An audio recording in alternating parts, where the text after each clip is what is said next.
welcome. Making sure my audio is on this time. You want to make sure mine's on too? Yes, yours is on. Okay. I can see it moving. Just making sure. Yeah.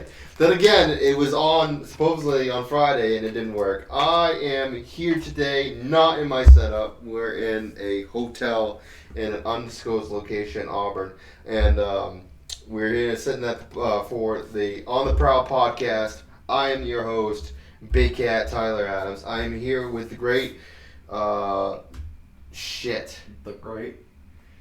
I'm trying to think of what is in front of your name because you've changed it 15 times. So I don't know.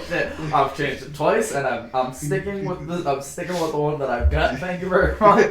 Because Is it still It's not Natural Killer anymore, right? No. It was Natural Killer. It was Natural Killer, but then Donkey actually pointed out the fact that MBK is Natural Born. Oh, okay. So I decided to change it, and it was only Natural Killer because of my theme, my singles theme music. Oh, okay. Says Natural Killer, something on those lines, one of the lines. So that's what I've gone by. Oh, okay. Now it's the Artificer. The Artificer, Yes. okay, because I know it was Natural Killer, and then it was the Architect, wasn't it? No, that's what the Artificer was born of. Oh, yeah. So literally, some of my biggest in-ring inspirations is like Malachi Black, Finn Balor, Daniel Bryan, and at some point in the past couple months, I was watching a lot of old Seth Rollins when he was the Architect, and even when he was Tyler Black. So he's Tyler Black. Yeah, so he went by the Architect there for a while, and I was watching a lot of his old stuff, and I was like, Architect, and I kind of liked that. I liked that character, especially where I was tagging with Andy, who was kind of like the Roman Reigns, the powerhouse type. Who? Shit, did I call him by shit name? I just realized that. I was tagging with just look at that, I just fucked up and clicking the wrong fucking thing too. Next, you mean? Just gonna be I was tagging with beep. No, it's alright. Whatever. They don't know his last name, so they're all set. Anyway. So I was tagging, especially we're tagging with Dylan. So the Architect, and I'm a fucking nerd. I play D&D and all that kind of shit. And Artificer happened to ring in my mind, and I was like, you fucking know what? That's it. The Artificer. The brains behind the Sea Wolves. And the Artificer class is very mechanical, and you build shit, and that's the Artificer D&D class basically in a nutshell, which worked perfectly for my style because my style is very catch as catch can, mechanical, right, submission, that kind of shit. So I was like, style kicking. Yeah. lots of kicks. Levi Spade, by the way. I don't know if we said that your name or not. So I don't think so, but it's alright. ADHD got the best of me. That's alright. Thank you for coming in. I thankfully got you around the time where we're all somewhat close to each other. One of the guys definitely that I wanted in this podcast besides you, besides Donkey. And I started with Donkey besides him getting hurt. What made you start doing wrestling? Were you wrestling before you came to Limitless, or is this kind of something that you just started? Because I know there was a school in Southern Maine. I don't 100% know. I can't remember what the school is called, but I know some of the Limitless guys like Connor Hex. He came from the school down south. So did you start wrestling beforehand, or is Limitless you kind of dove into the dojo, or what? So, originally what got me into wrestling actually was my grandmother. So my family had always been, my dad's side of the family had always been really big into wrestling, and they used to fucking all come over to the house and watch pay-per-views. They buy pay-per-views back when you actually had to buy pay-per-views. Yes. And so they would watch that, and I tell this story all the time. Specifically, remember, can't tell you what show, can't tell you what pay-per-view, can't tell you anything about it. But I specifically remember sitting in front of the TV, and Kane made his entrance, and this was back when Kane had all the pyro and the screen. They put the red tint on the screen. So I specifically remember, the living room was pretty much dark, and I was sitting there in front of the TV, and fucking Kane's entrance cued, and it just lit the whole living room up, just blood red. And I went, that was fucking cool. Yeah. Before they did the whole thing with the Fiend and ruined it with the fucking ruined it with the Hell in a Cell match where you couldn't even see a damn thing. This was back when it was good. Let's do a whole red tint so no one can see, and also paint the Hell in a Cell red so you can't see shit. Yeah. So then, my parents got divorced. My grandmother moved out, got her own place. And my mom worked nights a lot. So we used to be at my grandmother's house a lot. And when she finally got cable, she picked back up watching WWE. This was around the time of everything was really hot. Styles was the champion. The Bludgeon Brothers had just come back. Team Hell No had just reunited. That was the time that we were watching SmackDown. So, what was that? 2012, 13, something like that? 13, 14 era, I believe. Something like that, yeah. Somewhere in that range. And I watched wrestling with her for all those years, consistently. If I was there Friday nights, we were watching SmackDown. And the reason why I only remember SmackDown is because I was still in school. So we were never there Monday nights. Because Monday nights we were at my dad's to go to school Tuesday morning. So I only have memories of really watching SmackDown. I would keep up with Raw. That way, when I went to her house that weekend, we would talk about Raw. But SmackDown I have the most memories of because it was Friday night. We'd be there Friday nights, we'd watch SmackDown, my mom would pick us up later in the night. That's how my weekends were for a long time. So then around, I just turned 17. This was early 2020, so this was pre-COVID. It was pre-COVID, but it was early 2020 when probably a couple months right before COVID really hit everything. I had gotten a Facebook ad for a school that opened up in Biddeford. And I won't mention the school name. I'm not going to mention who ran the school because he gypped me out of way too much money. Is this the what we don't speak, but pretty much went away a few years ago? Disappears and comes back, and disappears and comes back. Yeah. Okay, I know what school you're talking about. Yeah. But it was in Biddeford. It was right down the road from my house, basically. It's 15 minutes out, and I was a 17-year-old kid, didn't know what I wanted to do. At that time, actually, fun fact, my original plan was not to wrestle. My original plan was to go into the Marine Corps. I have a buddy a buddy that I've known since 7th grade. He's basically my brother. I love him to death, and he's stationed over in Japan right now. I was supposed to be with him. We were going through the Marines under the buddy system, so when we got deployed out, we were deployed out together kind of thing, because that's how that worked. And because of my hearing loss, because I'm deaf pretty much in my right ear, I was unable to go into the Marine Corps. Wrestling was always my fallback. Yeah, and my friend too, he wanted to do Marines. He talked about Marines like the whole through high school. Oh, 100%. That's how I was. And he went in I'm gonna do this, and he failed the physical for his knees. They wouldn't take him because his knees were so bad. Yep. So yeah. Mine was my hearing issues. So they wouldn't take me. So he stayed. He, like I say, he's over stationed in Japan, and he's in the Marines. But wrestling had always been my fallback. On the side, I had started training at the school at 17 years old. I was kind of picking up the basics. Adam Booker was my trainer. I had no problem admitting that. Adam Booker's the one that trained me. That lasted for about 4 months. There was only 4 of us that went to the school.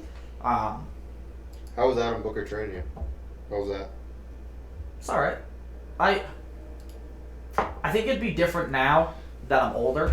I think back then I knew fuck all about the actual business. Yeah. The actual inside of wrestling. So it was just I would do what he would tell me, he'd show me how to do this, and I'd do this. Instead of learning. Learning. Now at the dojo, when I got comfortable at the dojo, I'd pick stuff apart. Like I'd ask DK or I'd ask Agro or Ace or whoever was training that night. They would, we'd run a spot, and I would stop and pick apart the spot. I would learn exactly what to do, exactly how to do it. That's how I did the spot. Back then, I wasn't like that. It was just, okay, you do this, this, this, and this, and that's how it's done. And I think too, I can't remember who was saying it, maybe it was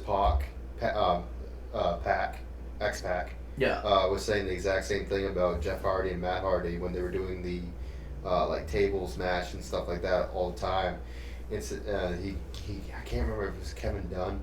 I don't know. He got on to somebody about the same thing. It's like, instead of just telling them this is what you should do and go out and do that, why don't you actually have them, do something else instead of going out there and just following the motions, actually figuring it out on their own, and that way they can progress. Yeah, exactly. Shit like that. Because back then it wasn't.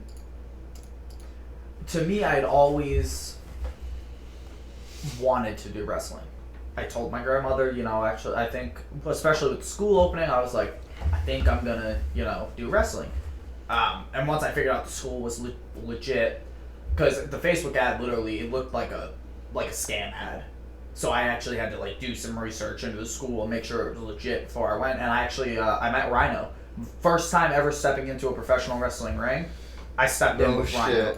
Yep, I got a picture with me and him. I got a signed thing that's hung up on my wall of me and him. First time ever, I got to step in with him. I got to lock up with him. He taught me how to bump. He taught me how to hit the ropes. That must have been intimidating. Oh yeah, he's like my height, but dude is built like a fucking brick wall. Dude, I get fucking intimidated by Ace still, and he's our fucking one of our trainers. Still sitting in the ring with him. It's like, oh my fuck. And here we go. Oh shit. But yeah, so that lasted for about 4 months, and then COVID hit. Like I said, there was only 4 of us that were training there, and the building that was rented out, it was too much money. The guy had to shut the school down. After that, I went about a year with no training. At that year, I studied a lot. I watched a lot of YouTube videos. I watched a lot of Santino Brothers. Watched a lot of wrestling. Studied a lot. But that whole year, that was the push year where I was like, okay, now I can't wrestle because there's no school around. And that during that 4-month span, I trained one time with Chase down at Nepwa, which was really cool. But Nepwa's expensive. Oh yeah. Because they're like a high class facility. I can't afford that. Even to this day, I work a full-time job. I cannot afford those prices. So I was like, okay, so I can't wrestle. So that year was my push for, all right, I'm going into the Marine Corps. And then I got told probably 3 months prior to what got me back into wrestling was in Waterboro, Larry has a show every year. Right. I was at the Waterboro show in 2021 that summer. It had been my first live wrestling show. I had never seen wrestling live. I'd seen it on TV, but was that at that show? I had never seen wrestling live. I don't know. I don't believe. What show was that? Waterboro. Waterboro? Yeah. And it was 2021? Yes. When was it? January? No, it was a summer show. It was a summer show? Yeah, you remember the show that we were supposed to have a couple months ago during the summer in Waterboro, but the bees attacked the bar? Yes. Yeah, that would have been the 1-year anniversary of me getting back into wrestling, because that live show is what brought me. I don't think you were at the show. I don't think I was at that one, though. Drifter was there, and Jason was there, and I believe someone else was there, but I don't remember who. Primer and Drifter wrestled. I can remember that. Oh shit! Yeah, I'm just trying to think because I started wrestling. Let's see. I think it was March. I started, but I wasn't doing more than just student wrestling shows. I was doing just pretty much just Limitless student wrestling. Yeah. Because I didn't really know how to promote myself. Yeah. So I did that. I was trying to get into Vacation Land. I know because of Alexander Lee. When they were like. When they were starting. Yeah, when they were. Pretty much. Yeah, when they first started, and I know Massachusetts. I was trying to get into that too, but it pretty much once Alexander Lee got hurt, I pretty much like stopped trying to like stop trying to ask, obviously, because he wasn't around. Yeah. And I didn't, like I said, I didn't know how to promote myself, so I kind of just sat around, and then I had my second son right in November. When's his birthday, Kat? Oh, I was just trying to remember what year. I was trying to remember what year. Since November 2021.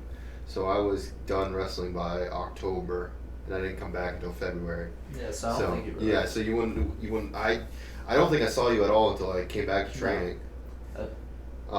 And back in January. When you started showing back up at the dojo, that's right. What I mean that. And I came in January in hopes that it'd be into the Rumble, the last Rumble. So I was training every single day, but I obviously wasn't ready for it, so he didn't book me for it, which is fine. So yeah, that show. What was I on?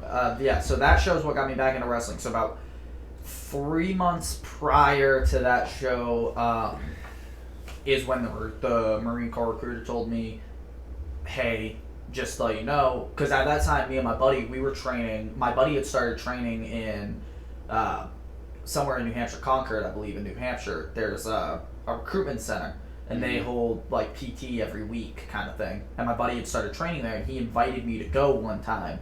So I had gone with him and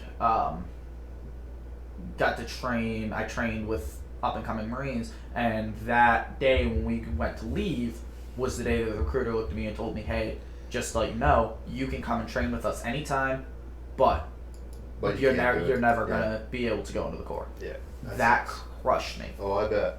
Because that would literally from 7th grade on, it was me and my brother's dream. It was like, we're going to the buddy system. We're gonna go.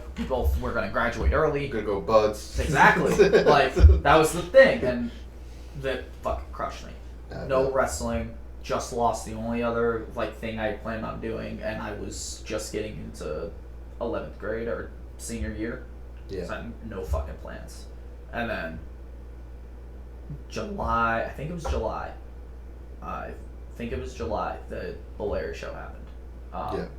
And he my mom happened to see it because we live right down the road from Waterboro. I graduated from high school. I went to the middle school that's right down the road. So my mom happened to see it, and she was like, "Hey, there's this live wrestling show. Do you want to go?" And I had watched a lot of Limitless stuff, a lot of chaotic stuff. Limitless was actually the first indie promotion that I watched because at the time they were doing the road stuff because it was 2020. So right. Booker was wrestling pretty much consistently for Limitless. Right. So I was watching Booker's stuff when it came out. Yeah. So I was watching a lot of Limitless and chaotic, but I didn't know anybody on the card because it was all Larry style indie stuff. But something told me, I was like, yeah, fuck it, I got the day off, why not, let's go. So we went and I watched it, and I literally sat front row and got to watch the whole thing, and as I was watching it, I realized that I was still picking apart what they were doing. I was sitting there in the front row, and during Primary and Drifters match, I was watching it. And the only reason I point out your guys' match... You fucked up that spot. The only reason I point out your guys' match is because they're the only ones I can remember. Jaeger was there. Frank Jaeger. Oh, that's right. Him and Maverick had a babyface thing, and then 2 heels came out, and it became a tag, Larry spot.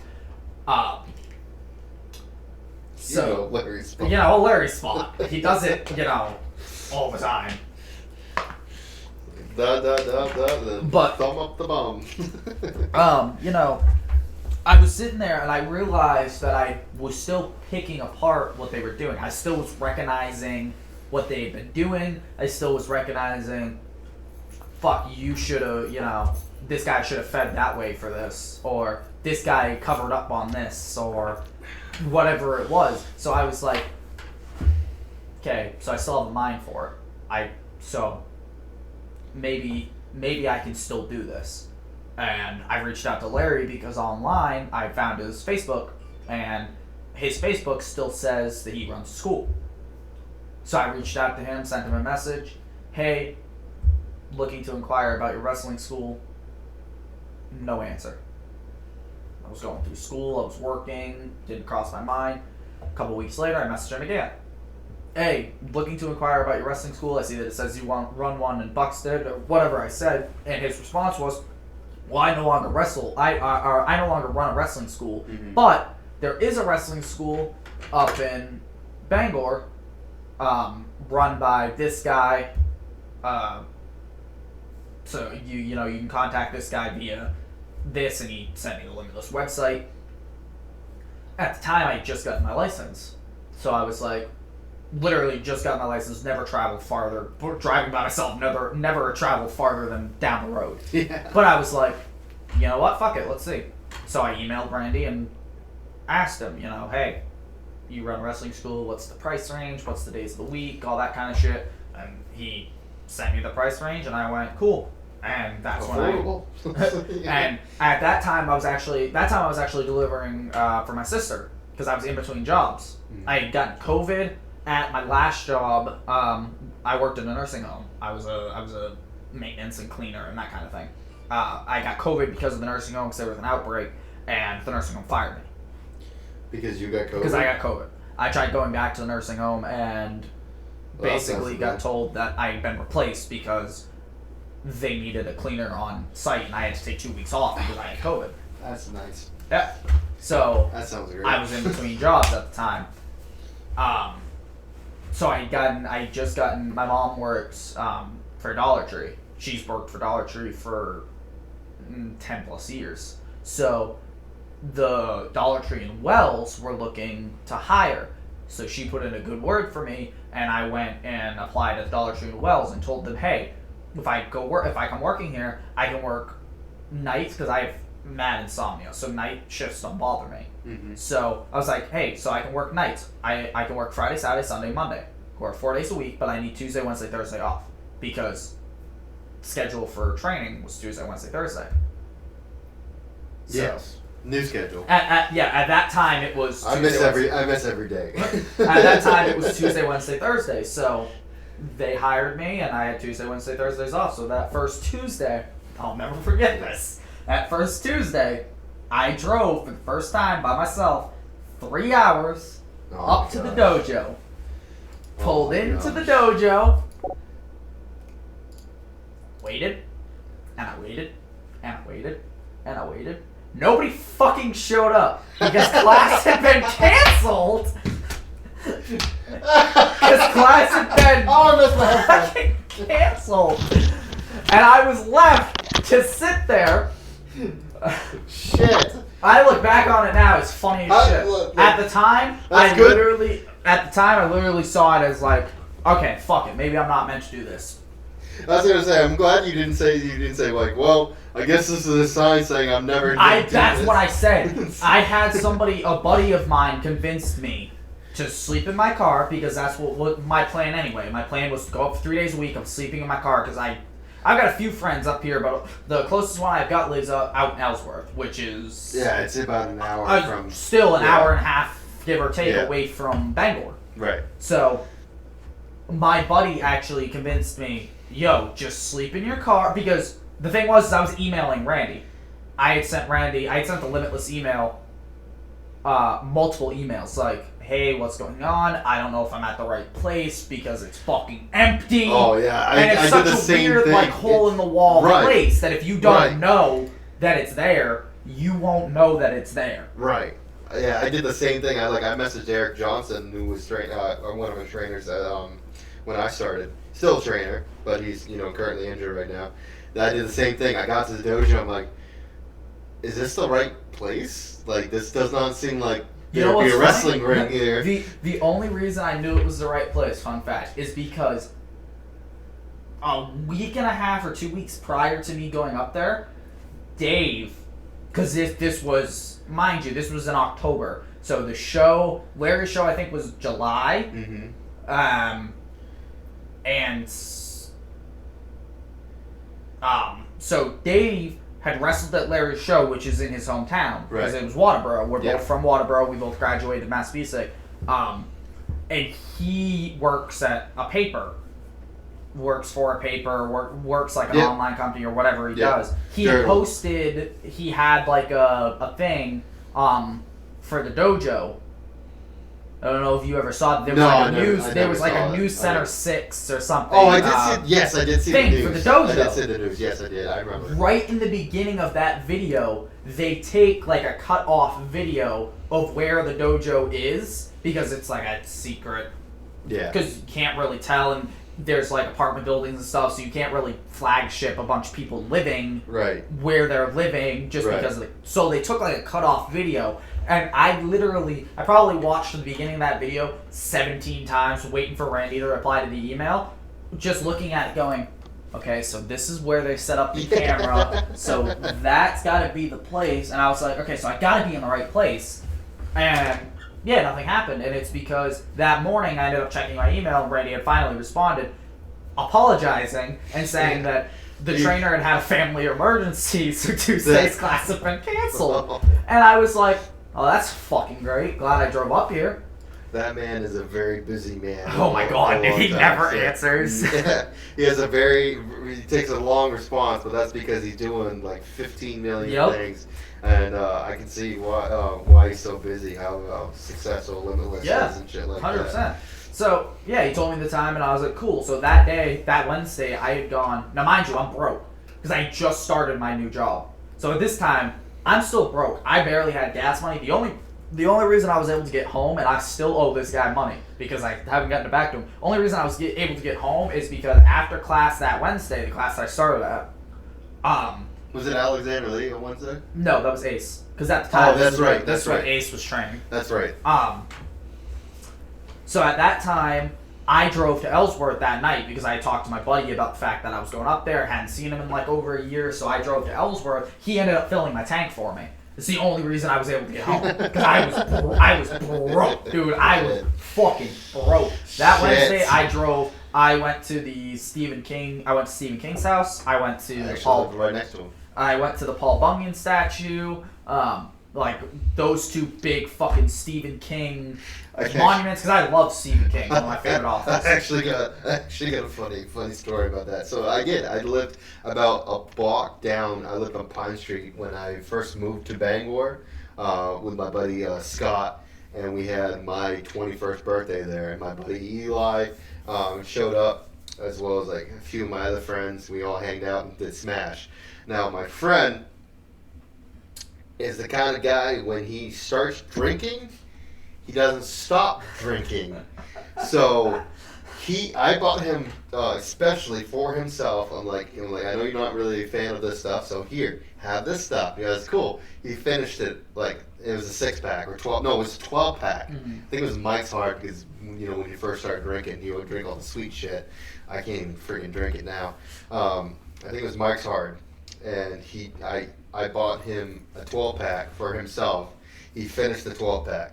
I bought a wine just to try it because I was 21. It's like, oh, we'll try this. Yeah. Tastes like shit. Yeah. Fucking pops open the fridge. He goes, is there anything else to drink here? I was like, I need something else. I'm like, I got that shit wine. He pops it open, guzzles it, goes, oh, it's just like shit. Guzzling it more down.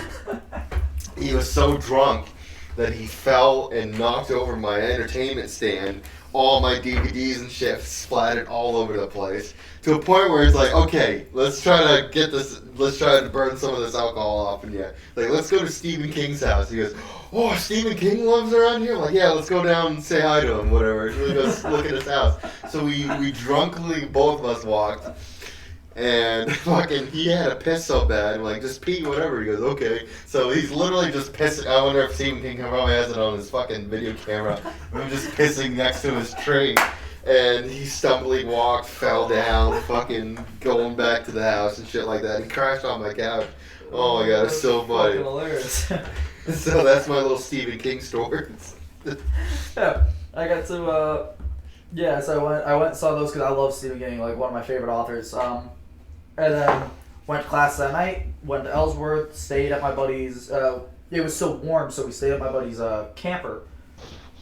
Really nice, secluded spot. And then I drove back to class, that afternoon, went to class on Thursday, and then drove home. And from there on, I mean, the rest is history. I didn't miss a single day unless it was the holiday. That Thanksgiving, I didn't come up. How did it not kill you? Dude, I was determined. I hear you, but you got to think the hole I was in after getting told, you've been working to do this stuff for.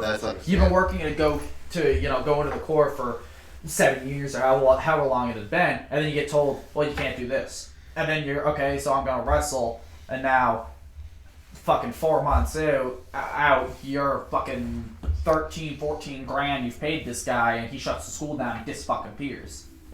Yeah. And then.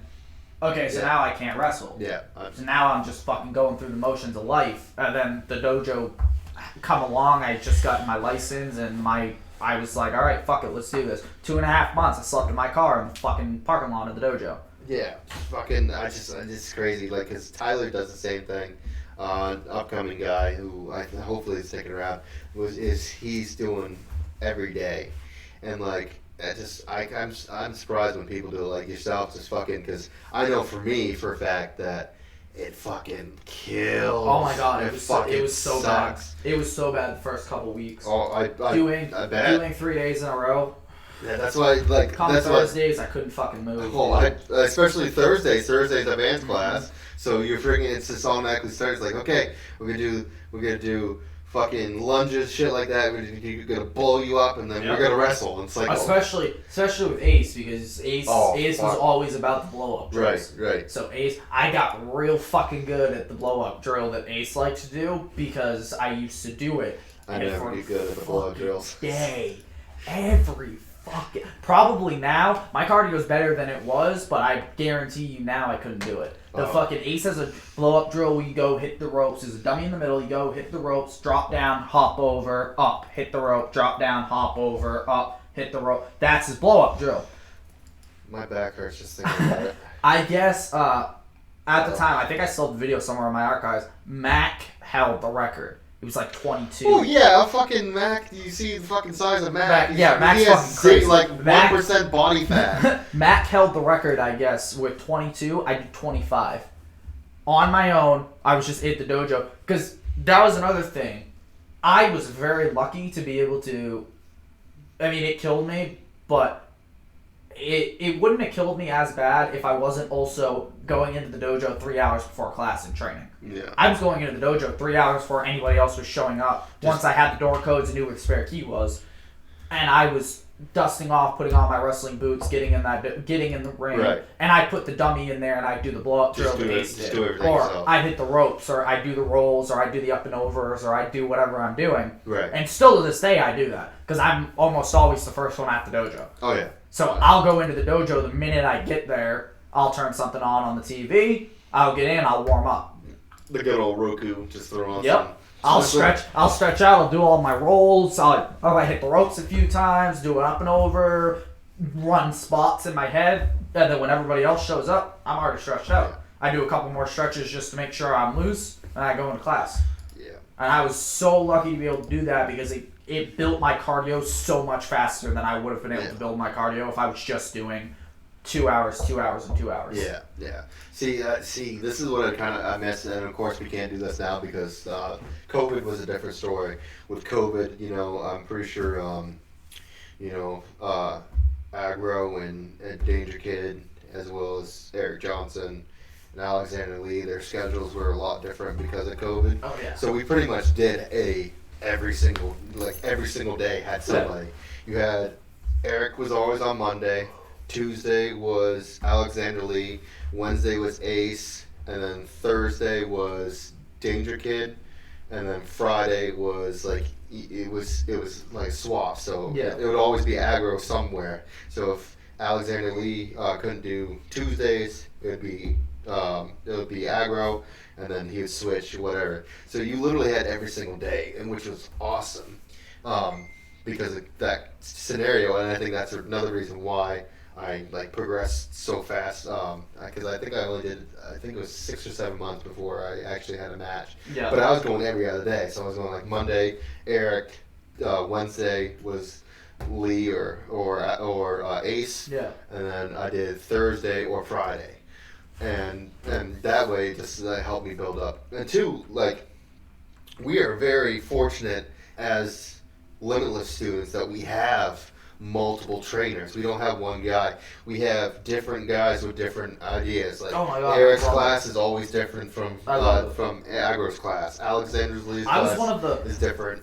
when I had started 3 or 4 months into it. I was one of the first people to point that out to Randy and Ace. One of the times we were sitting around shooting shit, I had pointed out that the reason I loved the dojo is because at that time Eric wasn't training as much, and Alexander Lee had taken his time off. I didn't meet Alexander Lee until the Limitless show that he showed back up on. That was the first time I met him. Talked to him in the group chat, knew who he was, he knew who I was. First time I met him was at the Limitless show. Yeah. But I was the first one to point out, one of the first ones to point out that the school worked perfectly because Ace was all about conditioning. If Ace wasn't up, because Ace would be the blow-up drills, Ace would be the repeat of the exact same drill until we get it 100%, which I looked at as conditioning. And when Ace stopped showing up, I almost called him by his shoot name. Aggro became basics and conditioning. And then for Wednesdays, most of the time, it was Randy doing, it was like an open ring type. But even then, Randy would be, Wednesdays were a lot of the days where I was running practice matches. Early on, me and Hess were running practice matches. Because Randy would do that. That's what we did on Wednesdays. We would do the rolls, we'd do whatever, and then we'd do practice matches. And then Thursday, you'd have fucking hyperactive DK come in like a fucking cat on steroids, and you'd be sitting there stretching and then take a super kick or something like that. Yeah, and fucking jump around like a goddamn crackhead. And his is the advanced class, so DK was all about structure of the match and spots and this and that.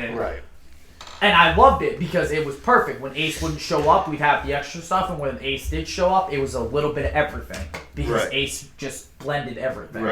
And then when Ace stopped showing up, to me, the 3 days that I was doing it was all I needed. I had the basics and the conditioning going, I had the practice matches going, and then I had the advanced stuff that were making the practice matches and the basic stuff good. And then I think I was probably in the same boat, 8 or 9 months. I don't even think it was 8 months. October I started, so October, November, December, January, February, March, April, May, June. 9 months. You and Donkey had the first, literally their first match together, which is and Donkey is awesome. Donkey I think has 2 or 3 months on me training wise. I think he was around 2 or 3 months prior to me. I think something like that. Yeah, so it's like, and like I told Donkey this too. Like you were one of the guys I was hoping that would stick around because we always get guys coming in, coming out. There's a lot of guys that like he's like not trying to be mean. It's like this is definitely like his only day. He's gonna be there. Nothing against them. It's awesome. It's a hard thing. There's a reason why they say wrestling's for everybody. It is for everybody. They come in and they see, oh, I really can't do this or whatever. Like I even had the conversation with Donkey. The first day that I trained, I didn't think I was going to be a wrestler because to me, I was kind of like upset with myself because I went from a guy that was 190 in middle school to early high school to 260 when I graduated to now I'm 300 something pounds. And as a guy who did amateur wrestling, of course, from 3rd grade all the way up to 9th grade,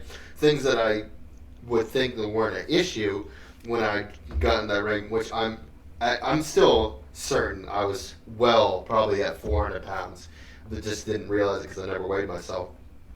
Doing that shit, realizing that, I can't do the shit that I did when I was in high school. And that was really discouraging to a point where I was like, I don't know if this is even for me. And then I had the second class, and when I had the second class, it was a fucking mega class, which I love seeing those classes. When everybody shows up, there was fucking Dave Dyer, Jesse Nolan, Dylan Nix, Connor Hacks, fucking Arrows, freaking Doug Weiser was there, which is how I got my nickname. Dougie. I fucking love Dougie. Oh, he's freaking. I wish he was around more. I fucking Dude, love he literally posted, alright, this is to you, fucking Weiser. Somebody clip this and send it to him. And motherfucker posted a picture of his mask hanging up on his fucking shelf, on his nerd shelf. He's got his fucking mask hanging up on a shelf, and he captioned it, I miss you. And we've all fucking, me and Randy and Eros and fucking everybody has been getting on his ass to come back because we all miss him, and Dude, he fucking ignores us. Well, he did the Let's Wrestle Rumble, which was great, but his actual like legit match was Let's Wrestle. Was like his last no, not Let's the Road. The Road was his last one, yeah. And I think he did a travel. He traveled with MSP and I don't know who else. It was somebody else. I think Alec Price probably was on too. Price, and that was Price when he freaking cracked his head open. Yeah. And he showed us all his mask. Showed us his mask. It was covered in blood. That's like the last time he's like legit wrestled. And like we've all won, and of course he's a family guy, which we all understand. We get. I'm not gonna not give you shit. Come on, bro. But, so I really hope that it like sometime soon he does come back and like. I love it. I would love it. Oh, I miss him. But yeah, we had that massive class. We had all those guys, those big names, fucking Mac Daniels too, like everybody that from Dude, honestly, I used to love when Mac showed up to class. When Mac showed up to class, even though, can't even lie, Mac fucked up my arm, Mac's fucked up my shoulder, and I say that, but it was not Mac's fault. I agreed to something that I shouldn't have done as early on as I did.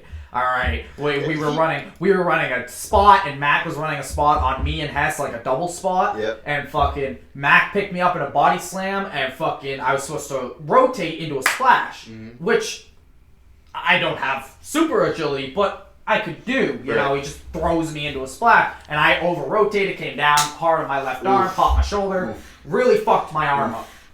It's like when we were wrestling, because I did a mock match with Mac, like early on, he wanted me to do a stall suplex.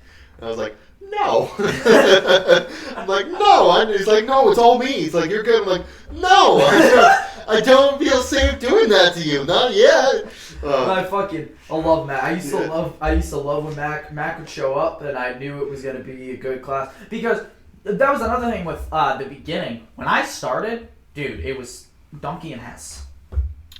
Yeah, mostly, because I wasn't back. That's who showed up. Right. Donkey and Hess, and then Thursdays were the days everybody showed up. Yeah. It was Donkey and Hess Tuesdays and Wednesdays. Yeah. That's why me and Hess can get in the ring. We guarantee you Hess could dispute this if he wanted to, but I highly doubt he would. We could get in that ring and not call a single fucking thing. We could run a whole match. Yeah. Same thing with me and Donkey. Me and Donkey could get in that ring, not call a whole fucking thing, and we could run a whole match. Yeah. Because I had started out wrestling both of them so much that we know each other. Thursday is the day everybody showed up. It would be Donkey, it'd be Hess, fucking Top Hat. Mac would show up sometimes, sometimes Dylan would show up, and fucking this one and that one. Like, Thursdays, because that was the advanced class, so at that time, Thursdays were the mega fucking class, where everybody would be there. Yeah, well, at that time, too, it's because it was, like, everybody knew everything and stuff like that, so they did the advanced classes to help them out. Now it's more, I don't know if it's still like an event. It is and it isn't, because a lot of people that are still new still show up to those kind of classes, which is fine. Like, you'll get to see what goes on, or like a match and stuff like that. Cause a lot of mock matches happen then. But yeah, I completely understand. Like, and that seemed like a lot too. And I remember, like, same thing with me and Hess too. It was like, when we had so many matches together, it was like, okay, what haven't we done yet? That's how me and Donkey feel. When me and Donkey get paired together at the dojo, when it's the two of us, and it's less that now because I've changed my schedule, so I work a little bit more, but I changed it now that I'm running matches, so now I have Thursday, Friday, and Saturday off, because Fridays and Saturdays are normally when shows happen, and Thursday is the advanced class. So I like going to Danny's class because I can always try something new at a Danny class. So I won't even lie, I recommend when I meet a new student, I tell them, hey, you wanna, if you can, make Thursdays classes. I went Thursdays classes. There's something for everybody, even though it's called the advanced class. There's still something for everybody. Right. and it's awesome. And now with Thursday's class, we've got 2 new students, they're both doing really well. Yep. We've got some new students that are coming more regularly and stuff like that.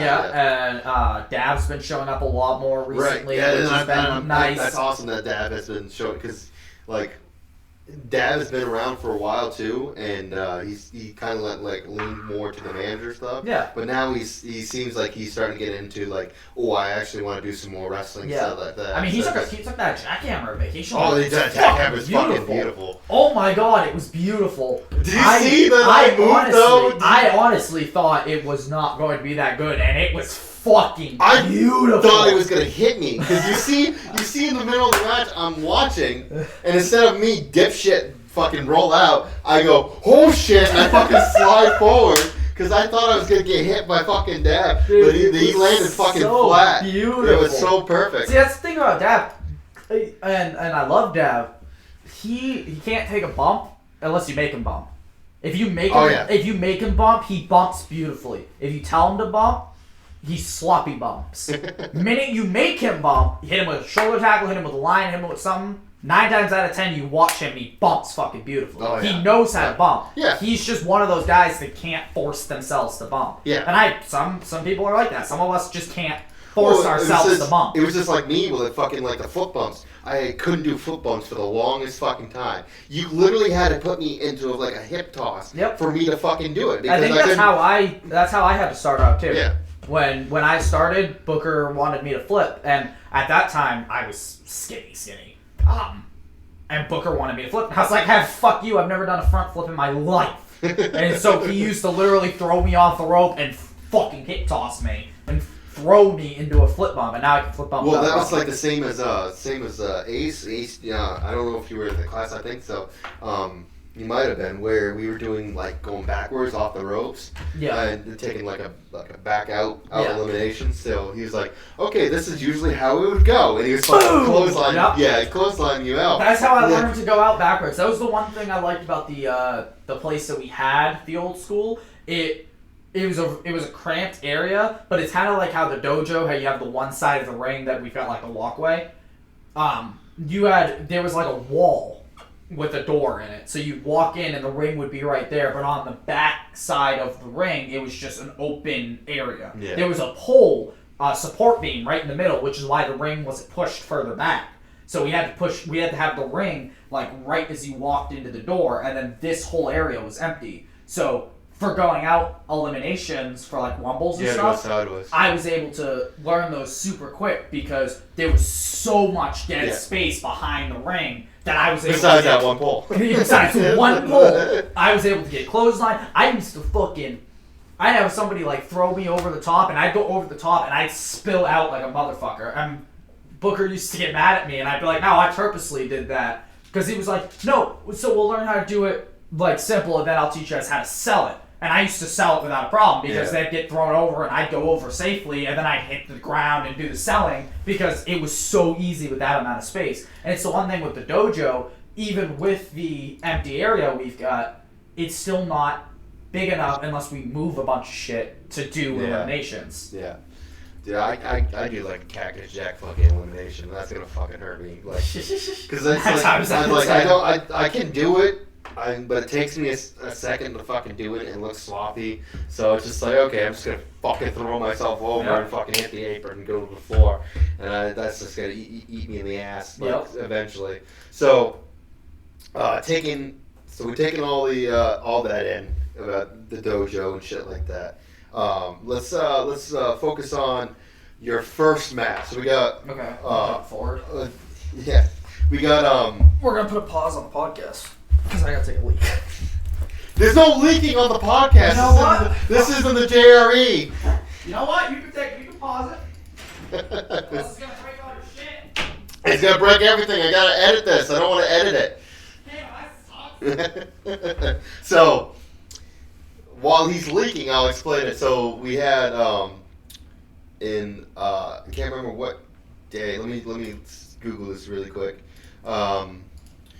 During the summertime, Larry, cousin Larry, he has fair shows, and Donkey Boy and Levi, welcome back. They were given the opportunity to finally debut. What? Nice voice crack. What's that? That's a nice voice crack. Thank you. It's because I had a like a hiccup type thing coming on. So when was your first match? So your first match was with Cousin Larry. Fuck all if I remember the date. Hang on. You don't remember the date? The quality of this is gonna be shit, by the way, because I had to take my phone.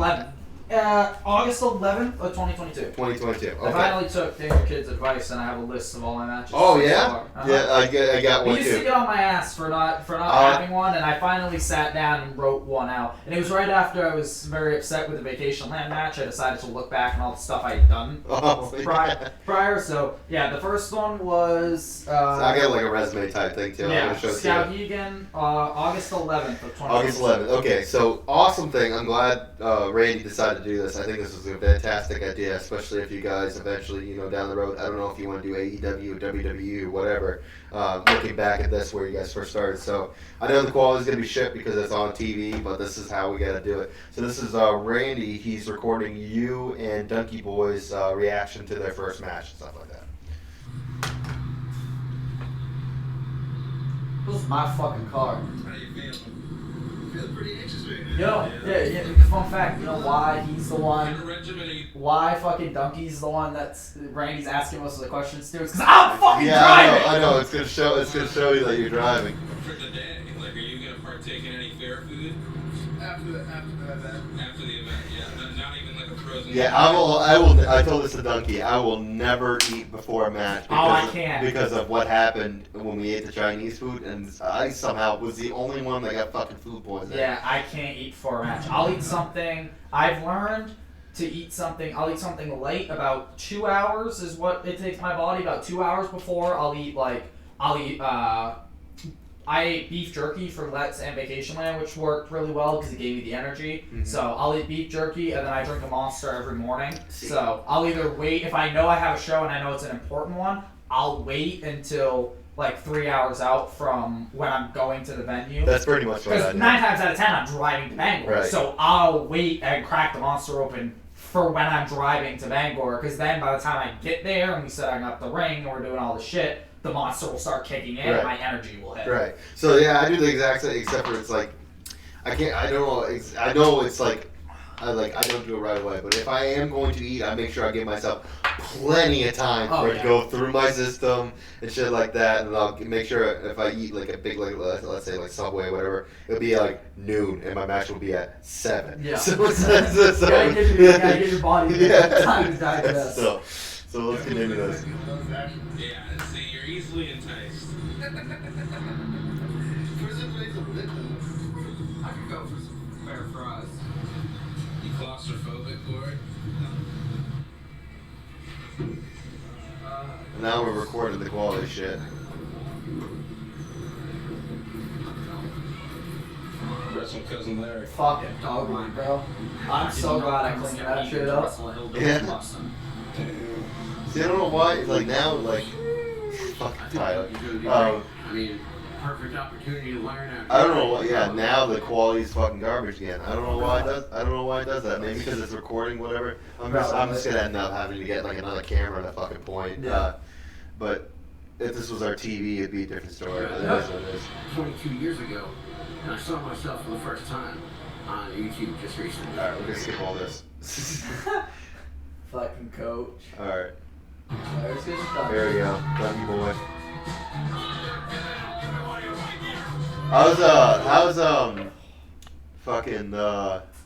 he as a coach, as a Beavis, as a manager? Honestly, I don't mind Beavis as a manager. I think my biggest thing, he talked to me, I think at Vacation Land or no, it wouldn't have been Let's. I think it was the Vacation Land show that I debuted at.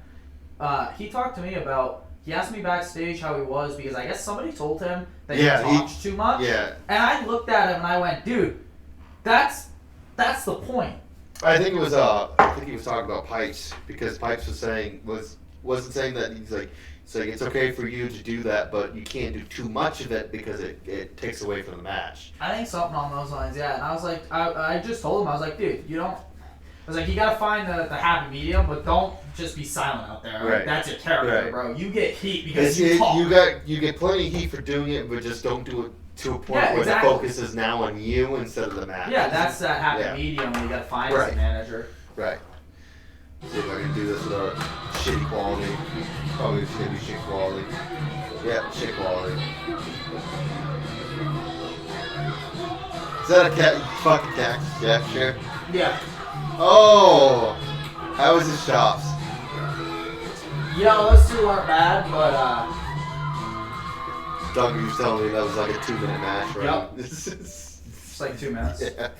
Well, Larry wasn't happy those with two that. weren't bad, but it's not shown in this video because the only person that got footage of it, I think, was somebody recording in the audience. There is a chop. He has a, you know the possum spot that he does? Yeah, where I he's in think the so. corner and you go and you chop him and then you sell around and he's fucking doing the shit. Yep. So we did that spot. And prior to this, he fucked something up and he thought I did. So we did the spot. He took back over, threw me in the corner. Wham! Hard as he fucking could. And you hear it hit my chest, and I dropped to the mat because he was supposed to hit me with 2 of them, and I knew that if I took a second one, I was gonna haul off and punch him in the fucking face. So I dropped to the mat to give myself a second to breathe, and it was so fucking. It left I had a handprint on my chest 2 straight weeks. Every time you could see exactly where he hit me. Fucking Hess. Hess took one, like legit. He took one, and he was like, I posted it on YouTube. He's like, yeah, but however you don't get is him talking afterwards like, he couldn't fucking talk. His fucking voice was gone. It's so fucking funny.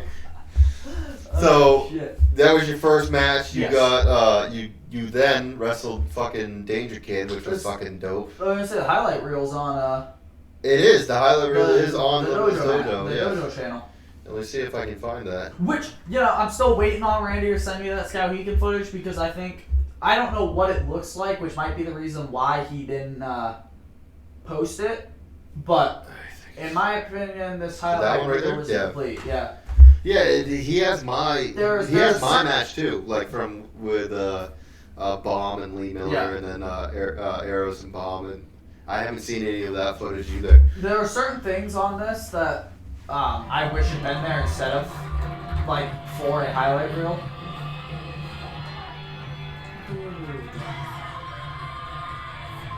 I love that jacket. Sorry about the quality, guys. It's gonna be shit. You can find this at Limitless Dojo channel. I wish I had done something different there. Looking back, I watched this. Should have chopped in the back. I love this spot. Boom! Oh! And did you see how he did it? And then look at that fucking impact. That was straight up. That was dope. I like that. Dragon screw in the corner. Anthony Henry. Dude, I give myself a black eye because of that. Really? Yep. I love this comeback. This You're fucking bang bang combat. It's awesome. I wish I tipped up off of that. I say that all the time. And boom. Boom. The one I took at Let's was better. But fucking yeah, because he shot that on me because I didn't know what he was doing. So he hooked it, and he hooked it too fucking deep. So when he come down in it, kneed myself right in the eye. Oof. So the next morning, 2 mornings after, I woke up, and my eye was black and blue, and I was like, what the fuck? Why do I have a black and blue eye? And it took me a little bit, then I realized it was from the fucking buster he gave me. And I went, that's because I gave myself a fucking face. Oh shit. So I was on the 12th because that was the day after, and then this was me and you and Corinna, right? Right. So This is when we get to talk about what happened with this match, where I thought do we you want were to talk pretty close to knocking me the fuck No. out. Yes. All right. If we're really gonna talk about shit me and Big Cat have gone through, I wanted to bring up the fact that Big Cat's the one I broke my ankle with in the ring. That's right. In training, and I felt so I fucking wanted to bad. bring this up on I the felt pod. so fucking bad. Since we were talking about taking time off and stuff, for those of you that don't know, I ended up having to take like 2.5 months off. Probably the fastest I've ever healed, and I promise you guys, don't fucking do what I did because my ankle still to this day is not healed properly. So I was mock matching with Big Cat here, and he was taking a double stomp to the back off the top rope. Yeah. And I jumped and I hit him and I slid down his back because he was too far bent over. Yeah. And I came off. Oh my god. Crack, and I went, oh, that didn't feel right. Yeah, I broke. I had a little, not a little break, but had a nice clean break in my ankle. So fucking bad. Took me 2 months to heal up, and like I said, don't do what I did. If you break your ankle, let it heal properly, because I came back after 2 months. Still to this day, if I do something wrong, I can feel where I broke it. I know that I broke my ankle. And then I legit, like, oh my god, we had that match recorded. You see how much of a fucking monster I was. Because I fucking threw you. Oh yeah, that's into right. the You buckle. Irish whipped me. Yeah. This was first. You Irish whipped me and threw me with such force. I slid on my knees and ate the bottom buckle. You ate the buckle. Threw me so hard I couldn't stay standing. I fucking like rock star slid on stage on the fucking mat and just ate the bottom buckle to the face. I don't know if this match is like, it might be recorded and on the fucking dojo, but you, like, I turned and looked at Ray and went, it's like, oh shit, like, whoops, I didn't really fucking mean that. And then when you got hurt, I felt so bad. I felt so fucking bad when you got hurt.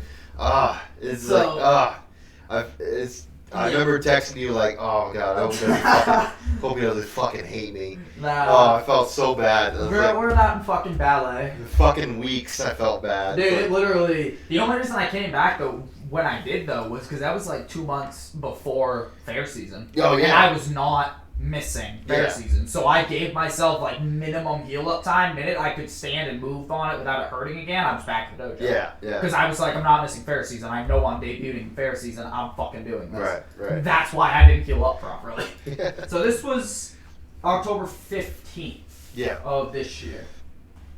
No, we'll talk about this spot. See, this is the one thing though, is that I never know what to do with guys that are smaller than me. Like I never know what to do, like match structure wise, to make, because this is how I see, like when I try to do a match with anybody, it's, I want you to look good and I want me to look good. Yeah. I want it to be a balance where if you're a heel, you're gonna get booed the fuck out of, which is a heel's job. Heel's job is to get the crowd angry, like fucking pissed. Yeah. And the babyface's job is to win over the crowd. So I want that happy medium.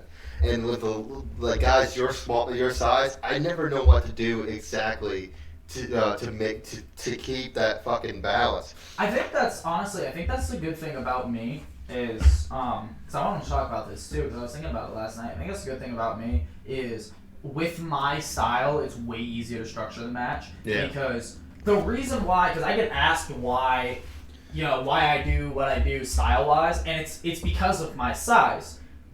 It's because 9 times out of 10, I'm going to be the smaller guy. And if I got to be the heel, if I got to get the heat, only way I'm going to do that is if I can get people to relate to you. Right. Especially, so with this match, if you watch when you're around the ropes, I throw the kicks.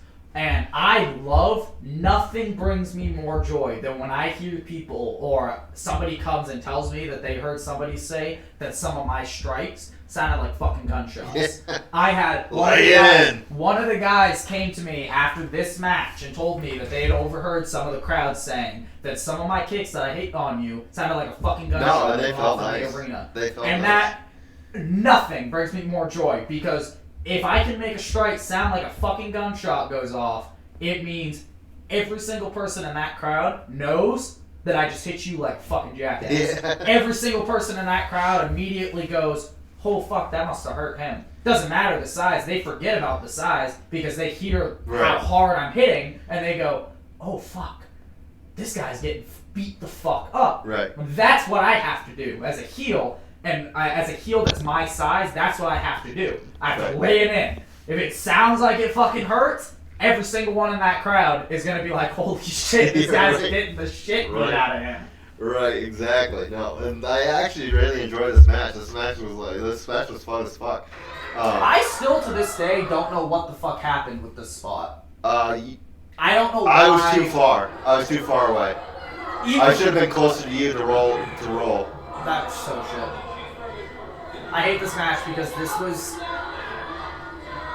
I missed the spot when I wanted to talk about. So my dumbass, I was too low because I wanted to make sure that you got me, and I didn't know. Like at first, when I thought you were gonna do was I thought you were gonna go up the. I thought you were gonna climb up and over and hit it. You were gonna do like kind of like a like Jeff Hardy does the mule kick, whatever. Yeah. But I thought you would go up the turnbuckle, jump off the turnbuckle, and land straight down. Ooh. I thought that's what you're gonna do. No. So that's what I was expecting. So that's why I was so far. And then once I started you running, like. It's too late. I was pretty much laying down. When I saw that you were laying down, actually right out here where you paused it, I'm about halfway down the ring, and I don't show it on my face, but I see how low you are, and I'm like, fuck, I gotta recorrect. Yeah. And I did. We're going. I'm going. We're going. You can't see it with this, but I fucking saw stars. Oh, yeah. When you fucking hit me. Oh. And even... That was nice. Even still, I wish I had done it and then ran, but I gave the second. Grab the ropes. See how I hopped and I grabbed the ropes as I came down? I don't normally do that. Normally I'll hop up and just hit the knees, but you were so low that I wanted to take some of the energy away, so I hopped up and grabbed the ropes and I came down to try and save you. Yeah, I fucking ate shit. Oh, I saw stars that, and then you fucking... There were a couple stiff shots thrown in this match. Both of us! Both of us! Hit me! God. Oh shit, I actually hit him for real. Literally, fucking on the ground, cat hit me. Boom! Across the fucking jaw. I was like, holy shit, alright. You fucking this is what we're gonna do, fucking kick. Oh shit. Yeah, this fucking, that fucking favorite spot. bro. Let's see if I can get to my favorite spot. Fucking before I do the big purr. Because you're the one that called this. This was fucking cool. Do. If I can remember where it is. It's the old. I think this is it. Oh, the slip spot? Yeah, I think so. When you do the go for the code breaker. Oh no, that's a little further. Do. I wish I had just gone for the code breaker and then gone to it, to be honest, because that was one of the things Randy said is that we. Right there. Oh, that's where you fucked up my thumb. Because that was one of the things that Randy had said was that we just played the crowd a little too much. Yeah. There were too many teases. Yeah. Should have just hit the code breaker, had to throw me off, and had to fucking clear me. Yeah. I was fucking.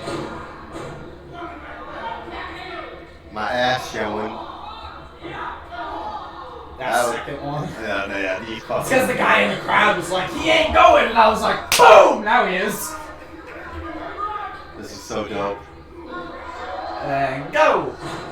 And I missed wildly.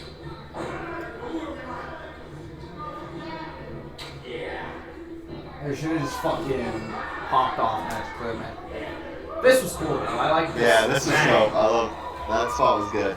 I like that spot. That was my favorite spot of that whole match. That was a good fucking call. I did like the loop around. Dude, honestly, like I think that's like one of the best things that I have felt wrestling thus far is during our scramble match, and this probably doesn't mean a whole lot to a lot of people, but when Danny and Jossie were talking to me and Andy about the scramble match after the fact, Andy had given me the praise of being like a ring general that night, keeping him in check and trying to keep everything relatively flowing, especially with the unfortunate mishap of fucking Corey tearing his quad. Oh my god, Switch who was in the match fucking last minute and all that shit. That worked out.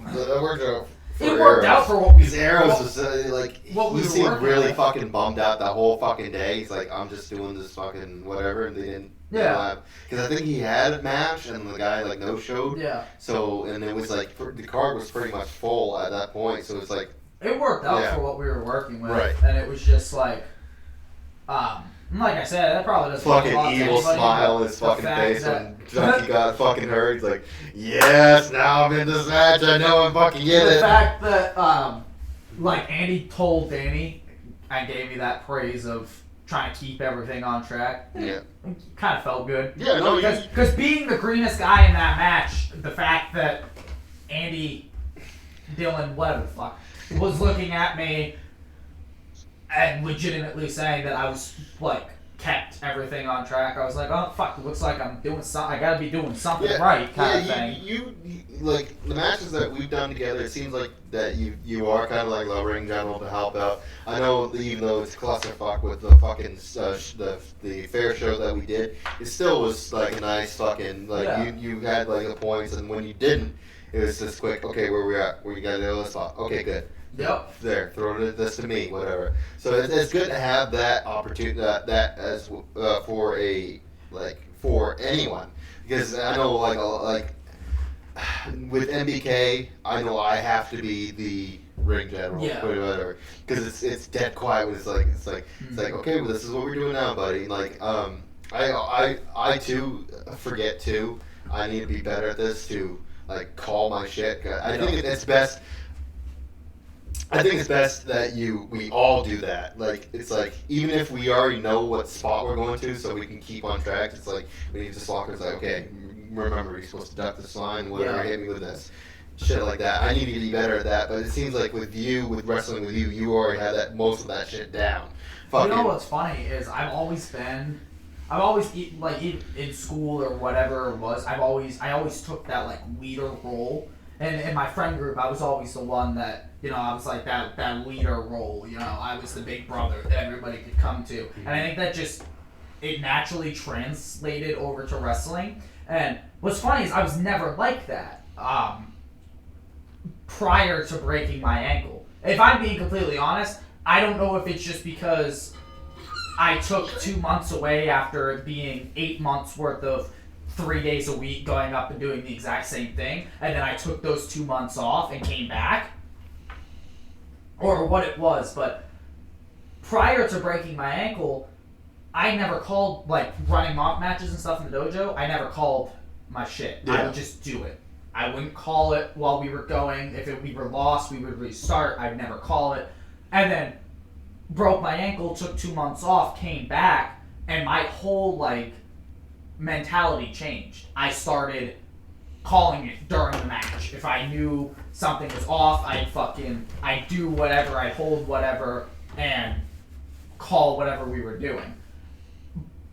So, I don't know, like I said, I don't know what caused it, but honestly, breaking my ankle, I mean, I would have rather had avoided it, but I don't think I'd be ring general wise, I don't think I would be where I am if I hadn't broke my ankle and took those 2 months off. Because I wasn't doing it prior to those 2 months. And then I took those 2 months off and I came back and I started doing it naturally without even thinking about it. It took me hurting you to... Yeah, exactly. Like, honestly, I would have loved to avoid breaking my ankle, but breaking my ankle didn't hurt my ability. It actually ended up helping. And ended up making me call more stuff ring-wise to avoid. I think it was also because back in my brain knew that if I called it, I wouldn't hurt myself again. If I called it, there's no chance of me breaking my ankle again because I fixed what the fuck the problem before I tried to do something.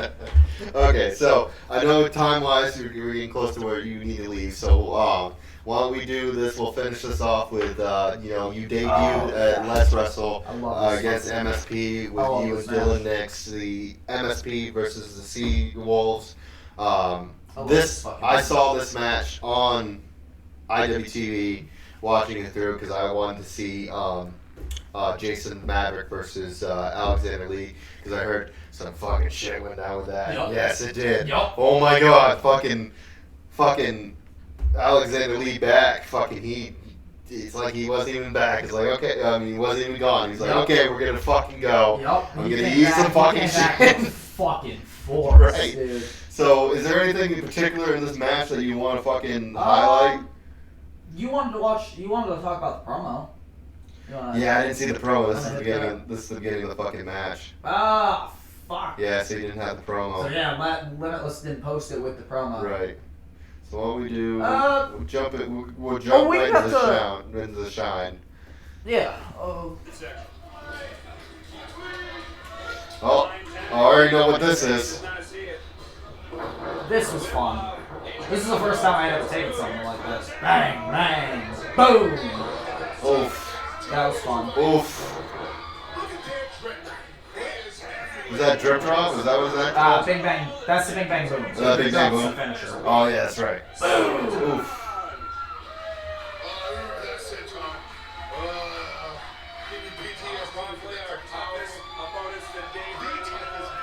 Fucking speaking, let me pause. Speaking of sentons, fucking, I'm surprised fucking Nixon didn't break his fucking leg when he gave me a senton and his leg got caught in my fucking shirt. I fucking hit the senton and that senton was gross. And then fucking Nix hits his and he gets caught. I didn't know what happened. Oh yeah, so also for people that want to look at this was the 5th of November. Also, all these are on Limitless Wrestling, or if you want to watch the full match, it's on IWTV. Just search for promotions for Let's Wrestle. Yep, IWTV, Limitless Wrestling, my channel, which I assume. Yeah, your channel too. YouTube, Levi Spade. Posting my stuff, yeah. But dude, I didn't know what happened during that. I saw because I was on the outside during that senton, and I had seen that he like fucked up his leg doing it. And I didn't know what had happened, and I heard him backstage, like, maybe like clipped on your shirt or whatever. He clipped on my shirt, like, he didn't clear it. Oh! Yeah, I'm surprised he didn't get hurt. Like, he... Well, it's the same way as I used to, the same way. Have you've seen the video online, or on the dojo page of the black hole slam that I took from Maverick where my leg got caught underneath me? Oh, yes, you see that nasty fucking video? Yes, oh my god. I love watching that back because I had no idea how I didn't hurt myself. But I got right out of it and was like, yeah, I'm good. It is crazy. Some things you look at it, you're like, wow, I'm surprised I didn't hurt myself. And then you take a fucking bump sideways and you're like, you're fucking hurt. Yup.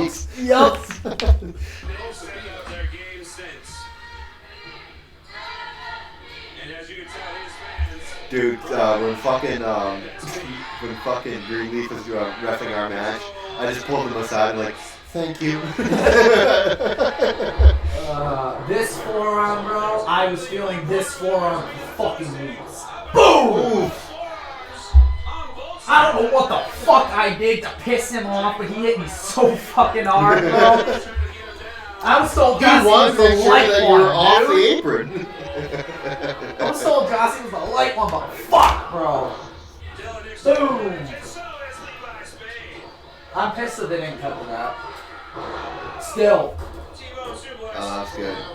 Because that was Ethan Starchfield. I had even mentioned that spot right there was me shitting on MSP. Yeah. Because they hung Jossie on the rope, and I gave Jossie the drop kick, and Dav hopped up, and we did the MSP pose on the apron, like they used to do when they run around the ring and do the double drop kick.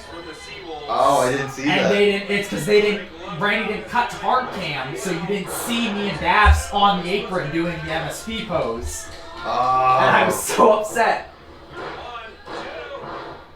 Nobody home for that one. This is payback, Jossie. This is payback. Dude, I was actually raining my elbows into him. Well, I think he was like fucking. He joked about it to fucking Nix. He was like, yeah, you know, I'm so fucking sore from the freaking promo we did. For fuck's sake, fucking lean. Dude, I wanted Randy to fucking cut between the two that we had filmed because the first one that fucking Andy hit fucking Jesse, it was. I literally thought I almost forgot what I was doing in the promo because the first time we recorded it, Andy hit Jossie straight up, so hard. Sent him flying, arm out, and Jossie went in the air and hit the building. And I was like, oh shit! Holy shit! And I hit Danny, and I was like, oh my fucking god, Andy, what are you doing? And then the second one, Andy didn't even fucking like hockey tackle. He just fucking swished. Yes, Straight up and fucking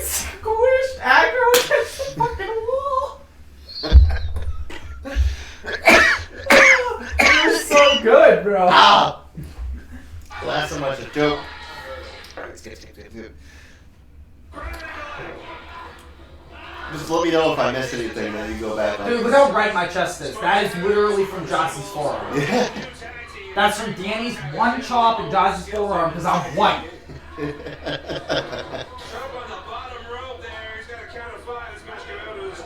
Dude, you can't even tell, but this was October, it's now December, and I'm more fit and muscular than I was. This, I love this. This isn't a good angle of it, but boom!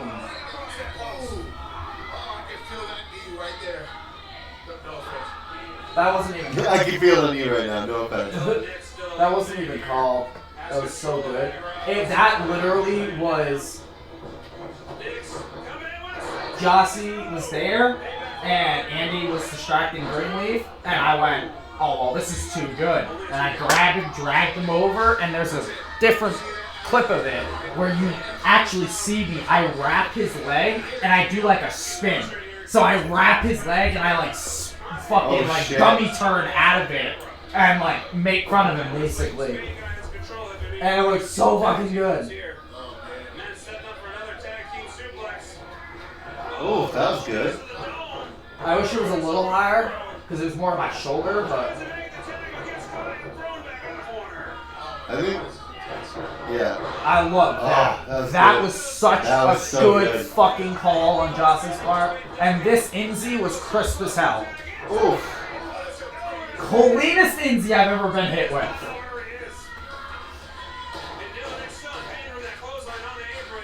Yeah, MSP is the... Look how packed that venue is. I know. MSP is the only ones that I have not wrestled. Trainer-wise. Well, I besides wish I'd gotten up a little quicker, but... I was so worried about this Saito, bro. First one I've ever taken. And that's the thing about here, too. Like, it's like, sometimes, like, when they call shit, it's like... Never taken one. I know how you're supposed to take it, but dude, that's we're gonna find find out. Danny was the original was line, duck one, dummy turn. Danny's gonna pop up with Ninzi, and then a little later on, he come and found me, and he goes, "I'm changing the comeback because you already got hit with the Ninzi. Aggro hit you with one." Right. So I went, okay. So he goes line, Saito, and I went, fucking what? Yeah, right. And he showed me what it was, and I was like, oh, okay. I knew what it was as soon as he had done it, because I'm not good with names, but I know the moves. Yeah. And I went, okay, never taken one, but all right. I went, I'm just gonna fucking hold my head and pray, and if you go back and you watch, it's exactly what I do. I go up for it, and you watch my hands. And it's just for a second, because that's all I found. That's all I needed. Right. You watch my hands go up. I pushed my head up, and then I let my hands go, and I came down flat. Because I found that if I hold my neck and I bump, it hurts my shoulders. Yeah. Because I'm skinny and my shoulder blades pop out. Right. But I found that if I go up, I hold my neck as I'm flying, and then something in my body just tells me to let go, and it's literally just because it's my brain going, okay, neck's tucked, and then I let go, and I bump flat perfectly fine. Right. And that's what happened there. I went up, I went, shit, neck tuck, okay, good. And I went, fine, and I was like, okay, I'm good. I'm not dead, neck's alright. I wish, what's funny about watching this back is right here. Boom, boom. Oof, swear to God, I took like 30 seconds on that. I hit him and thought I waited the perfect amount of time, and I watched it back and went, I waited like 2 seconds. Oh my This was beautiful. Oh, that was beautiful. It was so fucking good. I love that Tiger Driver. Oh my God, I forgot about that.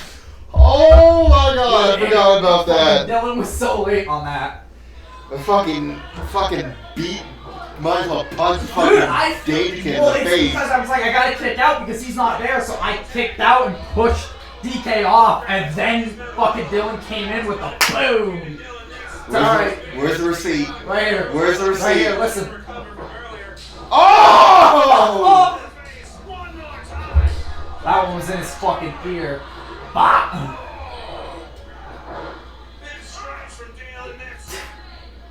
Yeah, dude, I felt so bad because I was supposed to be there. And I played that. So the thing about that was, I forgot I had to be legal. So what happened was, I hate this. Boom. So what happened was I hate is this. I do. That's exactly why I've changed it from a drop kick because I don't want to do a drop kick anymore on it.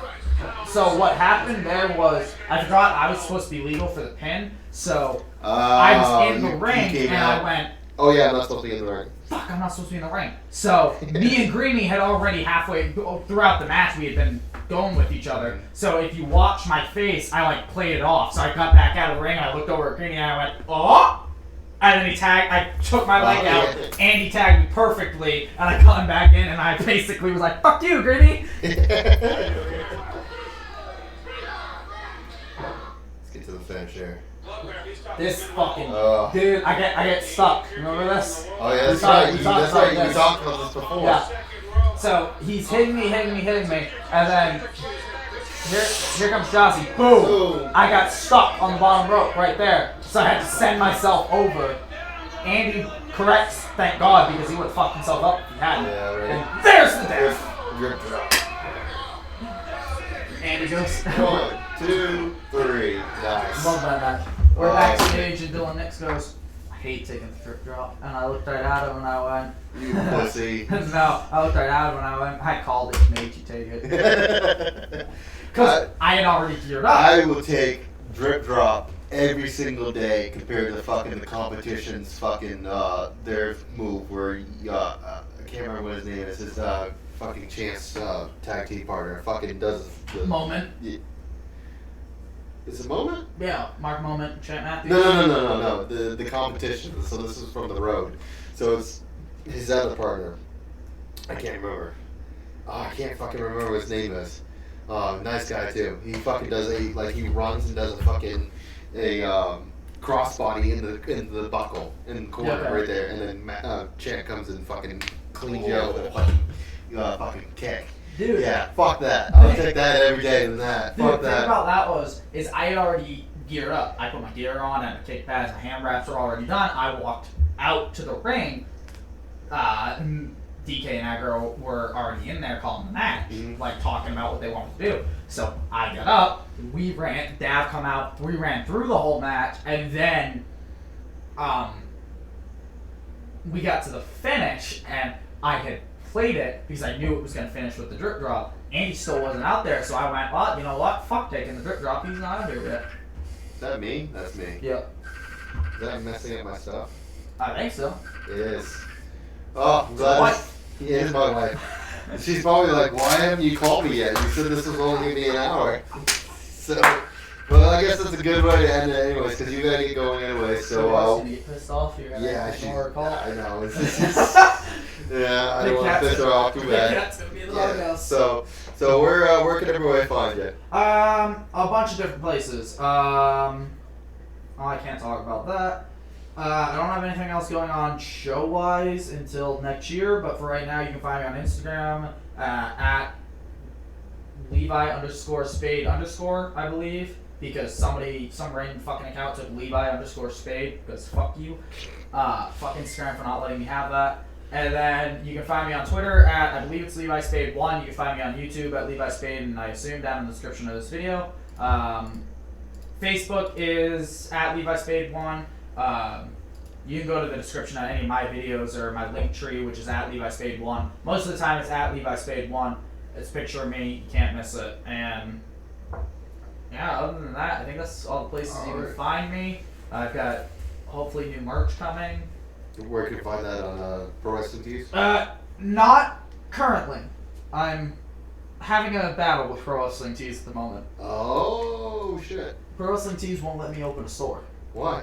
Because they want me to send footage of me wrestling. They didn't with me. Yeah, they want me to send. I got a response email when I requested to open a store, asking me to send proof that I was a wrestler. And I was like, okay. Just link them to the YouTube. Yeah.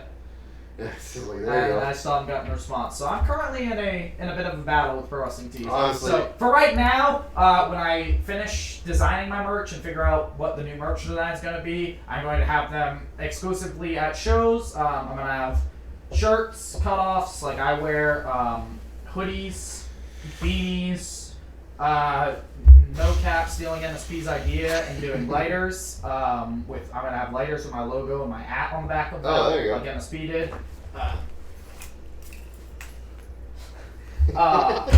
And then I'm gonna have stickers and all sorts of stuff. So 2023, I'm captioning all of my shit with 2023 as the year of the artificer for a reason, because I'm gonna try and take 2023 on with a big boom when it comes to wrestling stuff. Yeah, I definitely hear you. I feel the same. I definitely want to get into more wrestling shit like Yeah, that. 100%. I'm gonna be fucking Supernova. You gotta get Yes, I'll get you definitely into Supernova. Adam's a really nice guy. Let's say whenever Supernova shows back.